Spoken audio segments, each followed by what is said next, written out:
Wednesday Night Rugby on Off the Ball. With Vodafone, official sponsors of the Irish rugby team. Team of us, everyone in. Yes, you're welcome along to Wednesday Night Rugby. So very happy to say we have Keith Wood with us. Hello, Keith Wood. Hello, Joseph. How you doing? It's been a while, actually. How are you keeping? Great form, thank you. Very good form. Very good. And Fiona Hayes back with us. Hi, Fiona.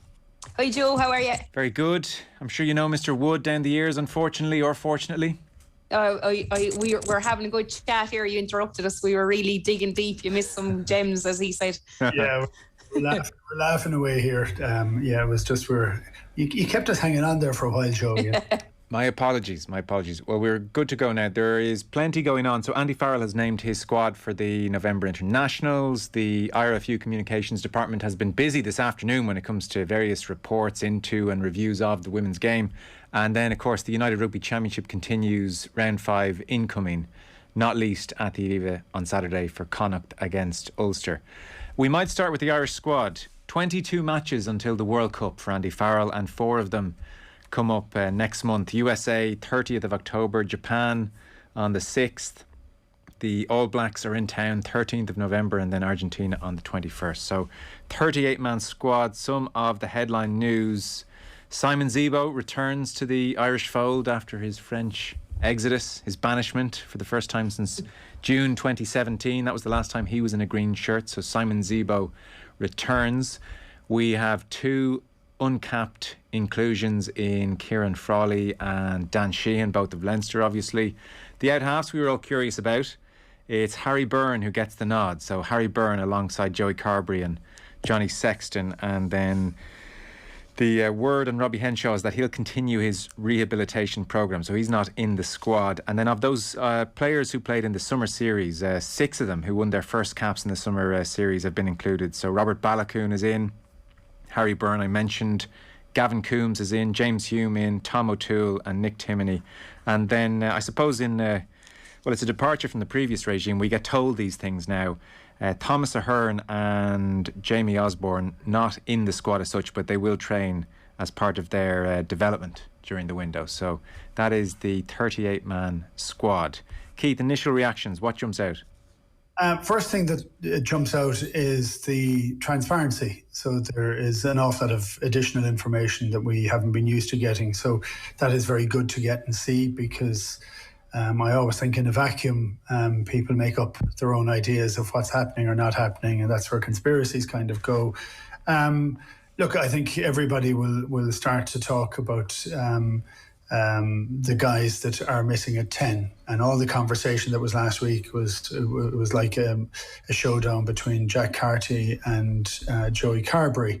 And we don't see that in this one, and we see that our wingers are our out-halves are Joey and Harry Byrne. So the younger Byrne brother gets in. That'll be an interesting dinner. And Johnny's in as captain, and Joey's in. So I think that will be what everybody starts to kind of grasp and look on very quickly. That and Simon Zebo coming back. And look, I would have said that Zebo was going to have to come into it because he has the X factor.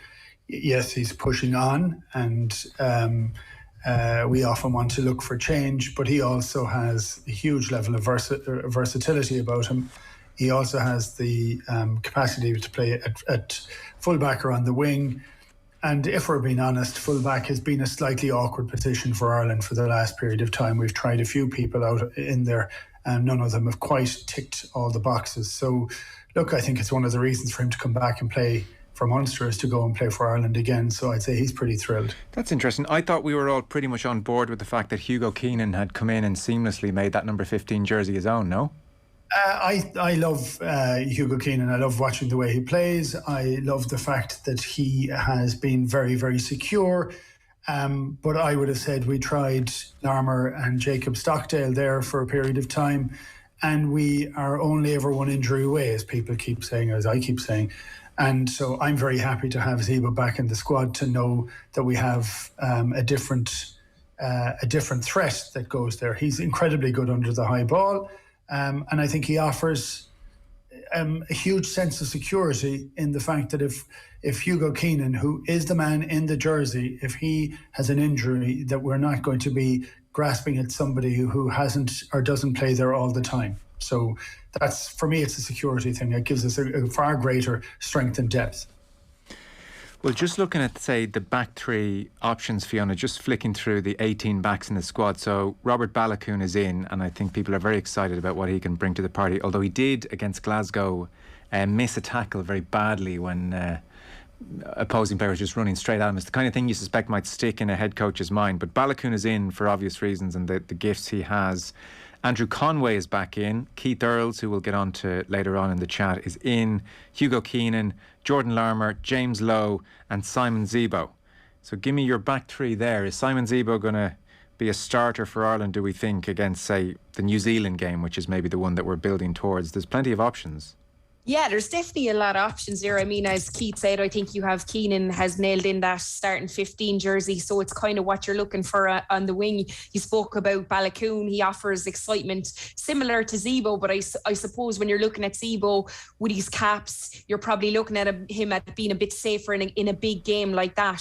I personally, I'm a big fan of Zebo, but sorry, excuse me, but what I suppose we looked at that Munster game at the weekend, the ball didn't even get out to him. We didn't get to see him. We didn't get to see him in action. We were all waiting for that back three to light it up, and it didn't happen. So it depends. It depends what type of play Ireland are looking at playing, and if we can get him free and get our wingers on free in his side. Obviously, Earlsy is definitely up there. You mean in camp he's going to offer the young guys coming through a lot of experience with him. So I don't know. I think they'll be looking to test a few guys in the first games before we get to that All Blacks game, and then we'll see who's playing on form then. Fiona, we spoke a few weeks back and you were certainly saying that you weren't so sure of Joey Carberry's form. I'd say those concerns remain, but invariably he deserves time and patience, and there's credit in the bank. So it's no surprise to see Joey Carberry involved, obviously. And then it was always going to be one from Harry Byrne, Ross Byrne, Jack Carty, Billy Burns. Why do you think Andy Farrell has gone with Harry Byrne, and do you agree? Me personally, based on form and kind of injuries, I don't agree. I think Jack Carty has probably played, the most relaxed, best rugby we've seen him playing in a while. I actually thought he had a very good game against Munster as well. I know people speak of his consistency at times, but we haven't seen enough of Harry Bird this season to say that, he's jumped ahead against Jack in the race. And he's also a young out-half, so maybe he's in there to learn from Johnny, Joey, but I definitely would have loved to have seen Jack Carty up there. I just don't think we've seen Harry. He's been on the pitch for a few minutes, went off with injury. It's almost like, Johnny was carrying a niggle. We haven't even got anyone nailed down, I don't think, certainly to start that 10 jersey for the first game. Yeah, it's sort of a strange dynamic. I mean, the first game you would think won't be overly taxing. It's the US first, isn't it? Then Japan. So there is this dynamic, Keith, where you have Johnny, and we more than know what Johnny can do, but there's an injury there. And then in Carberry, there's the hope that Carberry returns. And then in Harry Byrne, there's the hope that Harry Byrne fulfills the promise that a lot of the experts in the game tell us that he has. But there's no one there that you can definitely bank on. Well, to be fair, Sexton you can, but the other two are kind of at interesting places in their careers, Carberry and Harry Byrne. Look, it's been interesting at 10 for 5 years. And is that a euphemism? Troublesome. Yes, it really is. And the fact that nobody isn't nailed down has been quite tough for the team, actually, and it's tough for Johnny because the conversation constantly goes on. Look, for me, I don't know that I agree with Fiona necessarily about Jack Carty, and I looked at the game the other day, and look, I think he outplayed Joey. I think we can say that with the greatest of comfort. Yet I didn't think he was great either. So I thought he was better. So I'm looking at Joey and saying, towards the end of last season, even though he wasn't playing unbelievably well, there was a spark I haven't seen that spark this season. So this could be a great opportunity to reignite that. And like, I'm hoping there's no lingering injuries. I'm hoping that it's just a confidence idea. But I also noticed that the manner in which Munster played the game last week was in stark contrast to the manner in which they played the previous week. So where they attacked at every single phase nearly the previous week. And they did kick the ball, of course you do. But it was played at a pace. So I got frustrated watching Munster play last week 4, 9 and 10 for Craig Casey, who's having to slow down the ball and box kick. I just don't think that's his game, and I think it doesn't suit him particularly. And for Joey, that was slowed down, whereas he often wants to attack it. So it's like, I think it's a kind of perfectly difficult situation for Carberry to set the world on fire at the moment with Munster, even though Munster are winning. I'm hoping that this chance of getting into the Ireland squad, where he gets an opportunity to show his skills with really class guys outside him, I'm hoping a faster style. I hope Ireland really have, build on the changes that they'd started to make last year. I just really hope that that grows, and I hope we get to see the best of him, because he is a guy that we do want. Byrne he has a touch of magic about him, but we don't get to see a huge amount of it. So, like, it's very, very difficult. So you can go and say, do we want, and I'm trying to put my head into the heads of the selectors, do we want to pick players that we think could play the game that we want to play, that could be magic? Well, if that's the case, they're the two guys that are with Johnny. Yeah, I would suspect they're looking at this as, we have 22 games. We have no time to spare here. If we think Harry Byrne, for instance, in 22 games might be our guy, then it's a pity he's not playing more for Leinster, Fiona, and he is due, we think, to play this weekend, so we might get a glimpse of him. But I would think that is their thinking. Carberry and they've decided Harry Byrne are their best bet if Sexton doesn't make it as a starter to the World Cup. So there's no time for them to play their way in via the provinces. They just, Farrell and co, just have to get them in and work with them, I would suspect, is the thinking. Yeah, well, that's it. Like, I mean, you look at both players and they do offer you that X factor as a 10, but as Keith said, we haven't seen it enough. So I presume they're going to get him in. Maybe they think that they can ignite that when they're up at camp, or the style of play that they want to play is including these two guys. So with the 22 games, it's obviously quick style of rugby is what we're looking at playing, and maybe Jack Carty didn't fit into that mould that Andy Farrell maybe thinks he wants his team playing going into that World Cup. Any glaring omissions for you, Fiona? I tweeted out the squad, and for instance, I saw Gordon Darcy tweeted back, and he was saying, what does Jack O'Donoghue have to do? And I'm sure Jack O'Donoghue's feeling sore. I'm sure Rhys Ruddock is thinking, God, what do I have to do? Dan Levy's not in the squad either, obviously. Still, I think he's just had 5 starts since his injury, so no place for Dan Levy. But any glaring omissions for you? No, definitely. I think that back row is crazy competition at the minute. For Irish rugby, it's absolutely brilliant. I mean, we don't really even talk about Jack O'Donoghue enough. For me, every game at Munster, he's the man. He's there. He's controlling things when Peter O'Mahony is away. But he is so good. We saw for that last try for Munster as well, just slick hands to pop it out, for that winning try essentially. But for me, I would have loved to have seen, maybe not even in there, but maybe carried in, is Nathan Doak. I mean, we're looking at form. I know he hasn't played loads, but it would have been great to get him up to that camp and maybe getting him involved. A lot of people up in Ulster are talking a lot about him. So obviously, and another one I think that might, but as I spoke about back row, is Max Deegan as well. I mean, he's another guy that's playing really well. It's just, the competition is just amazing in that back row, so it's really, really hard. Yeah, no, the question definitely gets harder when I ask who you're kicking out to make place for the lads you've mentioned. Keith, anyone for you? And if you are nailing colours to the mast, you have to kick someone out for me. Well, I would say that Jack O'Donoghue is playing better than Peter O'Mahony. And so when it's very funny, I often hear when commentators talk about picking a team on form. It's one of the great lies of all time, because they take an awful lot more into consideration than just form. But I do think there's again, towards the end of last season, Jack seemed to play a bit better, I think he plays consistently well all the time, but I think he'd pushed his standard, his base level of consistency to a higher level towards the end of last season, and he has started in that fashion this season. So I think we see him doing more than Peter O'Mahony. Peter O'Mahony does an awful lot of very eye-catching elements. A lot of really good steals at ruck time, a lot of very good line-out play.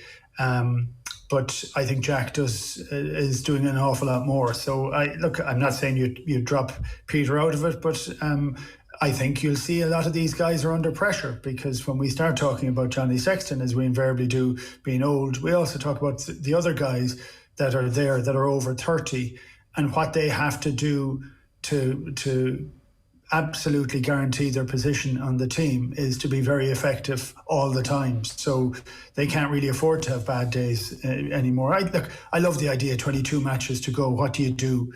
What do you do next?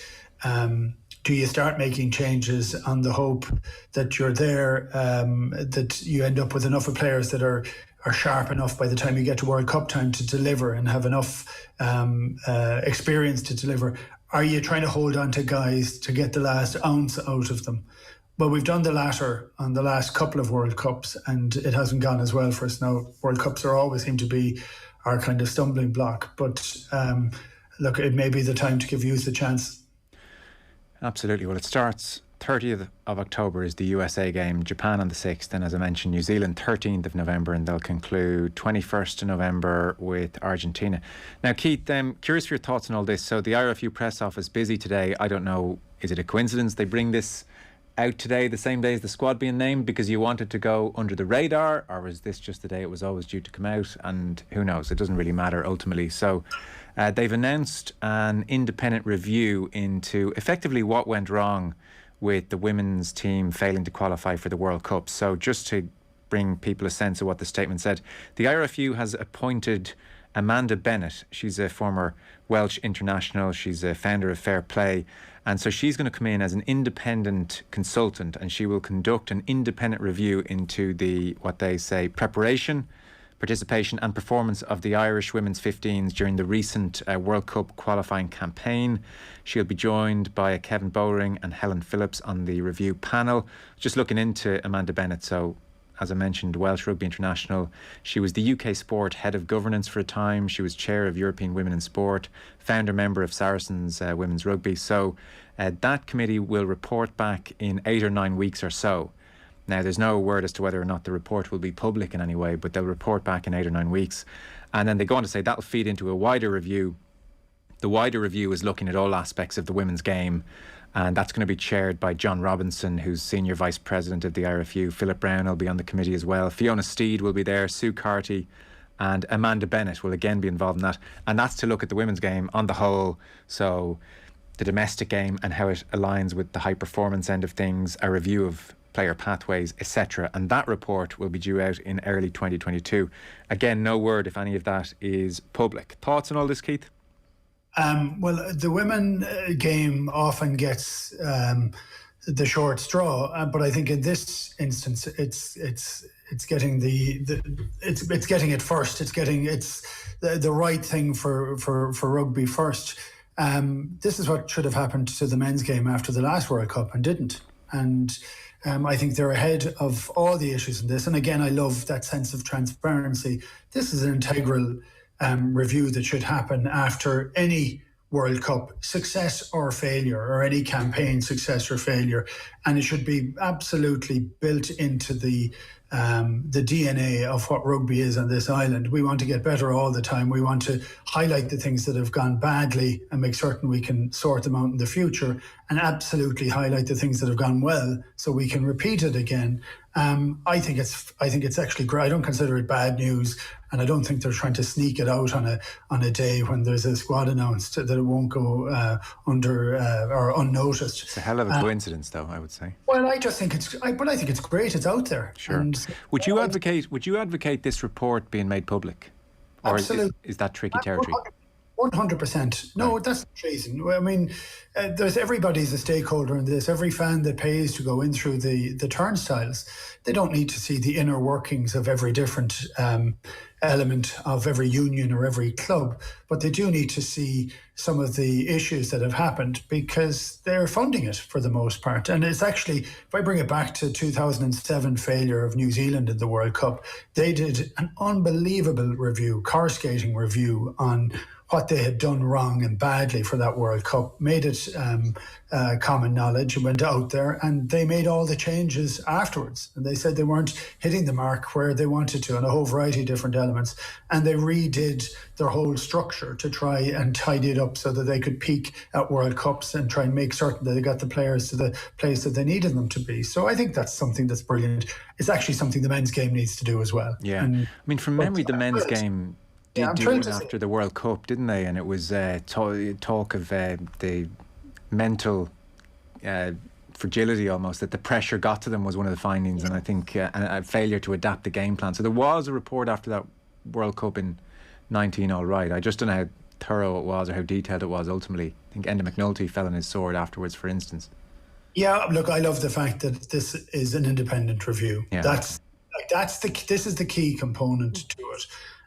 Is that you're not having people that are involved compiling the review. You know, it's very hard to be a judge, jury and executioner for yourself. And I think having that level of independence is fantastic. Yeah. So Fiona, Amanda Bennett will get to the bottom of what went on the pitch. And then there's this second wider report about the women's game on the whole. Say, for instance, Amanda Bennett was to call you up as part of that second wider review, which is trying to look into the domestic game, high performance game, how the whole thing can move on and improve. And she was to say, Fiona, give me something which jumps out to you as an easy win that's not being done in the women's game across the country from grassroots up to high performance that we should be doing. What kind of thing or things might you mention? Yeah, I suppose there's lots of things, obviously, like being involved in women's rugby for a long time. And as Keith said, I just think it's absolutely brilliant that this is an independent review. It's what's needed. And one of the main things for me that really needs to be looked at is that grassroots, is the AIL competition itself, and players taking part in it. I know they talk a lot about the men's game and releasing players back to clubs, but you have to remember in the women's game they're not contracted. You know what I mean? They're a couple of sevens players are, but in general they're up in camp and they haven't been playing AIL rugby. They haven't been playing rugby. So for me, it's making that AIL competition really, really competitive. Be it maybe even looking at moving players around to different clubs and getting that up and running, getting that competitive, not sending players overseas to England, and really upping our game here so that they can take that step up into maybe interprovincial level and then on to international level. Very good. We don't have too much time to get into the other press release, but it was about the Energy Park review, and that's been conducted, and Philip Brown says everyone appalled, we all take responsibility. The findings of this are there was ambiguity as to who was responsible for the organisation of the game. This was when the players were changing next to the dump effectively at Energy Park. There was a lack of personnel at the ground to properly manage the occasion. And so going forward now, there'll be a set of minimum standards for any Interpro games, and there'll be additional training to staff and volunteers. And there will be a female liaison officer appointed by all the provincial branches, and that will be a dedicated position. And then the IRFU will ultimately have a single point of responsibility for the delivery of appropriate structures as well for the Interpro Championship. So it seems like they have put forward a number of findings. We should move on. We may come back to that at some stage if required, but we should move on because I do want to touch on the actual rugby on the pitch. United Rugby Championship is continuing. We're into week 5. This weekend we have Ulster against Connacht at the Aviva Stadium, which should be a great occasion. Leinster away to Glasgow, and then Munster away to Ospreys. You both, I think, at different points there referenced some frustrations with Munster at the weekend, so maybe we dive right in there, Fiona. You mentioned, I think, Simon Zebo not getting the ball much. I was watching Eddie O'Sullivan during the week on Against the Head, and he was kind of going through Munster's attacking play, and he was saying, yeah, okay, a couple of little bits of progression here or there, but ultimately he was saying it's a lot of one-off stuff, and there's no real sparkle to Munster's attack, despite how the coaching staff might want to dress it up. What are you seeing? Yeah, it's mad because just like maybe the week before when we had all those changes, we were talking about how we could see progression in that game, and that we were going wider. We saw wasn't one soft rugby, there wasn't too much kicking. We were all excited about that game, and we were just waiting in anticipation for this big Connacht game. And for me personally, I just felt like, yeah, it was physical. It was a massive battle. Maybe game plan had to be changed. But exactly as Keith said, it was just not the rugby I expected from Munster in that game.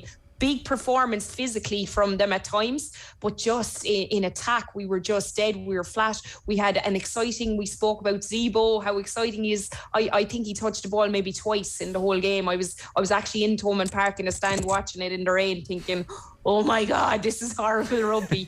But look, it was a win in the end, controversial as it was, but definitely not the exciting rugby that we'd seen previously. I don't know if that's a coaching style changing it for the game, or if it's the players themselves that were involved. What do you think the answer to that is, Keith? Well, I don't know. I think it's easier for the younger players to change their style, old dogs and new tricks and all that sort of stuff. So for the younger guys can go, playing away from home often lends you to kind of be a little bit freer because you can try things a little bit more. But I don't know what it was. I felt the tempo of the game was poor. It was a hard game. For me, it was a hard game to watch because this was the first game where there is something really on the line. There's a higher level of pride for this game, and like we often don't give Connacht credit, but Connacht they won a trophy far sooner than Munster have, or more recently. They are well able to play at different types and different styles. They play bloody well and put you under an awful lot of pressure. Would you say they're okay? Munster won the game, so there's that. But Connacht are a better watch than Munster, are they not? They're a much better watch. No, not all the time. And a lot of the time you want to play and win and see what it's like, and you'll be happier if you won. So the niggling thought that I have when I watched the game at the weekend, that this is the first game under pressure. Munster should have lost the game. It was ahead of the kicker. That should have been, like, the fact that it didn't go back to TMO, or the TMO wasn't talking about it and made a snap decision on it, for me was incredibly frustrating as a rugby fan. So, and I'm trying to say that, look, did I want Munster to get away with it? No, I didn't actually, because there's a bigger issue here that should have been looked at again, and it was ahead of the kicker. So that was, for me, that's an issue, and I can understand why Connacht are so aggrieved with it. Connacht are a joy to watch. They can be very frustrating as well. Munster are a better team, have more resource, use it pretty well, have a very good competitive nature about them. I'd love if they use the ball more like Connacht, and I think that would be very, very potent, because the style that was played last Saturday will not beat any of the bigger teams at all. So that's the point. That's why it's frustrating. And you're looking, you say, well, Munster have won all their games, what more can they do? Well, they have to show more in that instance. I just thought the lack of passing, not even passing ability, but passing in the game, it would seem to be far easier to kick the ball out of hand. And Scannell in the centre kicks far more often than he passes, and that's not what really you want for your centre. And I think without Damien de Lande in that team, Munster look very, very shallow in the centre. We should mention Keith Earls, and I did read out his quotes at length on Monday, so I apologise if I'm repeating myself, but maybe the quotes bear repeating, and I know not everyone might have heard Monday Night Rugby or necessarily read all his interviews over the weekend, but what he has done here as a current player is genuinely extraordinary. So it's all part of his new book, Fight or Flight, with Tommy Conlon, and talks about a few different things. Certainly the physical injury record is horrific. Like, he talks, for instance, about excruciating, this is in the Life magazine, for instance, Sunday Independent at the weekend, excruciating back pain. It ruined my life. I dreaded training. I came to hate rugby. I wanted to walk away from it to make the pain stop. It was back, it was neck, groin, hernia, a bit of everything. I had huge breathing problems too. And if you read the extract in the Irish Times on Saturday, the breathing situation was, I'd say, bizarre and worrying. It was across the 3-4 years, by the way, when he played outstanding rugby for Ireland, won a Grand Slam with Ireland, and you'd think of him being extremely fit across that period, but he was struggling to breathe a lot of time on the pitch, and eventually a London consultant seemed to somehow figure out that his liver had been dislodged and was putting pressure on his breathing. And so one day before a match, they decided to tightly wrap his torso in tape in a bid to try and hold his liver in place, and he ran out and was able to breathe again for the first time in several years. But he talked about how I'd put the physios under awful pressure, stuff like getting acupuncture at half time. When I'm breathing through my arse, there'd be needles in my neck trying to free up whatever pain I was in. Thankfully, he seems to have got on top of that issue now. But then, I suppose even more extraordinary, he's come forward and he talked on the Late Late Show about his mental health issues, and he refers to Hank, and he borrowed that from Me, Myself and Irene, that Jim Carrey film. And Hank, to Earls' mind, is the part of him that's prone to bouts of severe depression, he told Life magazine. And on the Late Late Show, he said, "Thankfully, I've never had suicidal thoughts, but Hank is always there. He's always negative, and he's a fella I've lived with for most of my life now. There are games I probably shouldn't have played in. I was in such a bad place mentally, but I found a way to get onto the pitch and take Hank down." 2013, he was talking about that year on the Late Late Show. "I rang the doctor. I explained everything to him. He was brilliant. I went down to see a guy in Cork, a psychiatrist, and he diagnosed me with bipolar 2. There's obviously bipolar 1 as well, but bipolar 2 is probably the better one of the two to get. I was delighted to get the diagnosis. I was genuinely losing my mind." And then one final quote back to Life magazine here. "Got to the point I was complaining so much to Adele, she got annoyed, unbelievably annoyed, because I was just draining her. I wouldn't have been one bit surprised if she'd left me, but being the person she was, she helped me get through it." And he says of antidepressant medication, "I'm still taking tablets to help balance out the chemicals in my brain. I've no doubt that when I retire, I'll be able to come off them. I'll be able to manage better because I've dug deep. I found myself as well. I know when Keith is in my head, and I know when Hank is in my head, and I know how to get out of depression quicker." And then quite poignantly, he says, "I'm embarrassed to speak about all this. I know I shouldn't be embarrassed, but I am. And my embarrassment is smaller than how it might help other people."